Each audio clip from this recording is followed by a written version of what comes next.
Evening, people. Tonight, I'm going to talk about the first bank I ever robbed. Okay. I was 13 years old. I just got busted by the Secret Service for passing counterfeit money. Okay. So the feds didn't have a juvenile facility. So what they did is they sentenced me to a year in a federal halfway house and 5 years probation. Well, I already had a heroin habit, so they put me in this halfway house. When I walk in the door, I see these two white guys and these two Chicanos sitting at this table, and they looked awful damn mean to me. Three of them, the one white guy and the two Chicanos, were all tacked back. The two Chicanos were kind of skinny, except the one he was a little stocky, but he wasn't buff by any means. The one white guy was huge. Alright, I mean, just a monster. Right, the other white guy was a little skinny dude. Didn't look like he was about much. Looked like a banker, as a matter of fact. His name was Red. The other guy, his name Tyler, and the two Chicanos was Beto and Sal. Alright, but I didn't know any of them. But they were looking at me like, maybe I was Denner. I was thinking, man, these guys look kind of. Except for the banker-looking dude, he didn't look like much. He was only about 5'6", maybe 130, 140 pounds. Thin little dude, and had a just an unhappy look on his face. All right. So anyhow, I went and signed in and everything. Well, when they sold me up, they put me in the room, and they put me in the room with this guy Red. Well, he was an older cat, and he seemed kind of squarish, so, and I didn't know how to read a dude back then. I was just a kid. I didn't know anything. Well, I was sneaking out at night and robbing 7-Elevens and U-Totem markets and little 24-hour stuff. I'd get $100, and I'd have to rob 3 of them so I could stay well the next day. So I'd sneak out, steal a car, go do 3 robberies, and then come back to the halfway house and sneak back in the window. There was a tree going up to where our room was, and I was light enough back then. I was only weighed 110 pounds. And I would go up the tree limb and open the window and come back in and get back in the bed. And in the meantime, I had put sheets in there to make it look like I was in there under the covers and everything. So it all appeared to be cool. Well, one morning I'm in there fixing in the bathroom, and the Red comes up and he knocks on the door, and he was taping drywall, is what his job was, and he knocked on the door and said, "Hey, young fella," he says, "I need to get in there, I gotta go to work." I tell him, "Kick rocks, old man, I'm busy." So, like I said, I didn't know how to read a guy. To me, he just looked like some fucking dude that was just older than me, and he didn't look like much at all, Well, when I was drawing up my slam, the door kicks in. This dude's standing there with a knife in his hand. He said, "Check this out, you little motherfucker. I'll cut your fucking heart out. You talk to me like that again." And I'm looking at him and I think, maybe I read this guy wrong. Well, anyhow, I tell him, "Okay, dude, hey, my bad. Hey, look." He says, "What do you got there?" I tell him heroin. He says, "Is it any good?" And I says, "Well, not as good as I'd like it to be, but, it does the trick." And he says, "You got enough to give me a little bit?" I says, "You want to shoot some heroin? Real seriously?" He said, "Yeah." I said, "Well, okay, yeah, sure. I did all right last night. I'm cool." So I break him off a little piece of dope, And he says, "Yeah, something." He said, "Where do you go when you sneak out of here?" I said, "I do 3 robberies. That's enough for me to stay well today."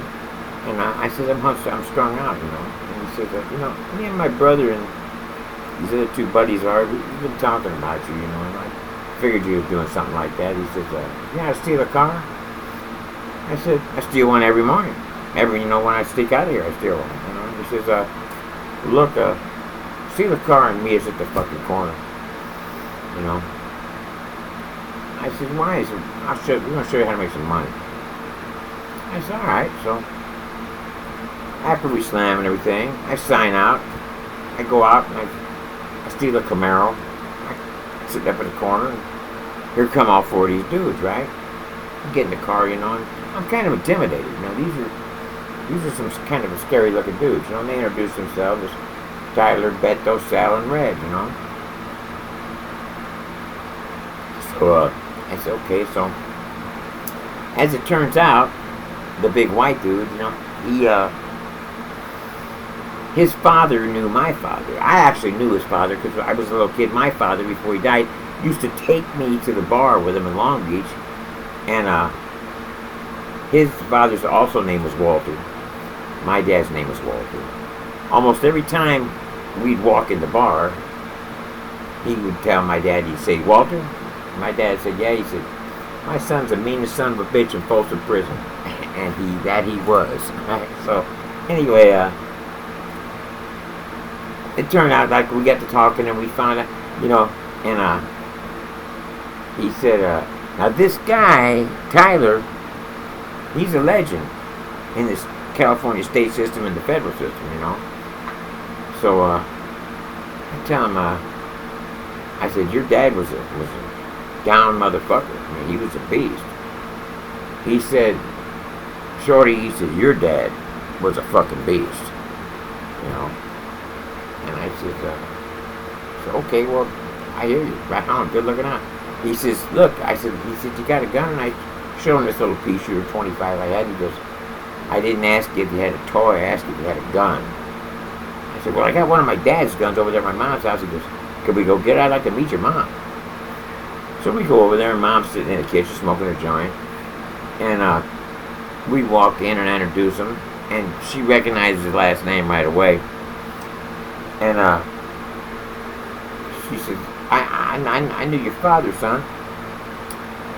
And he said, yeah, I've never had the privilege of meeting your husband, but he said, he sure was a beast. She said, yeah, my Walter was a hell of a man, that's for sure. And she goes, they broke the mold. And Tyler said, yeah, that they did. Anyhow, she said, hey, look, take care of my boy whenever you guys are going to go do. He said, don't worry, I will. You know, so what we did is we left there, and on the way to this bank that they had already cased this thing out, was planning to rob it anyway. It wasn't like they went out go ahead and went back to crime because of me or anything. But we pull up at this Crocker Bank on La Palma Avenue and Beach Boulevard in Buena Park, California. And Beto's telling me, he says, look, each of us have a different colored ball cap. This is our name. Red was blue, Beto was orange, Sal was green, and Tyler was red, and I was black. I don't remember, but we each had a different colored beanie. And we had a stocking to go over our face, right? And they said, look, we're going to rob this bank, all right? Now, he said, your job, Shorty, is you're to go in, go up to the merchant window. You'll see a sign that says merchant teller. All right, you want to go up to her, and you want to open up a dialogue, and then jump on the counter, announce us by the after we're all in place. Tyler will be on the guard, so we get the gun. And he said, Sal and I will be making out deposit slips, and Red will be in the line to go to a teller. All right, when everybody's in place, then you announce us. You understand? I said, yeah. So, we walk in, and I walk up to the merchant window, and I tell the lady, I go, excuse me, sweetheart, can I ask you a question? And she said, yeah. I says, you want to go to heaven? She said, of course. And I pulled out my dad's 45, and I pointed at her, and I said, do you want to go now? And she said, no, sir, I certainly do not. Then I jumped on the counter, and everybody went into action. All right. Well, we ended up getting, let's see, it would be $112,000, something like that. So my cut was $23,000. I was 13 years old. I said, this is the best fucking hustle ever, dude. I'm gonna do this forever. And they all started laughing because they knew the time is definitely gonna come one day when the hammer falls. All right. So I said, look, we got to get back to the halfway house before we're late. And they all laughed and said, look, son, we ain't never going back to the halfway house. That's a wrap. I said, well, okay, fuck it. So we went and got a motel. Okay, we get a motel. I get my cut. I'm all happy, everything. So Red comes around and he wants $1,000 from everybody, right? So I said, what's that for? And he goes, well, look, you'll see. Don't worry. And don't worry, if we get busted, your mom will get this money because that's where we're going to stash it. I said, well, okay, cool. So everybody gave Red $1,000. All right, what I didn't know was that money was the bank to save up to rob an armored truck. All right. So anyhow, I was just loving life. This is just a great hustle, and I'm thinking it's cool, right? Anyway, we went and we robbed another bank. Here comes Red for the $1,000. We went and we robbed another bank. Here comes Red for $1,000. After we had robbed 6 banks, all right. Now we had $30,000. Red said we can start our investigation at this point. So we started looking at trucks. Not me. They knew how to do this. They could get the information they needed. This, that, and the other. All right. And tomorrow night, I'm going to tell you how we did the armored trucks. Anyway, that being said, crime does pay, but you got to pay the fiddler if you want to hear the music. So until tomorrow, folks, take it easy and sleep tight and don't let the bed bugs bite, alright? At least you got a thick mattress and you're not laying on a cookie sheet. This is Preacher saying, adios, people. Good night.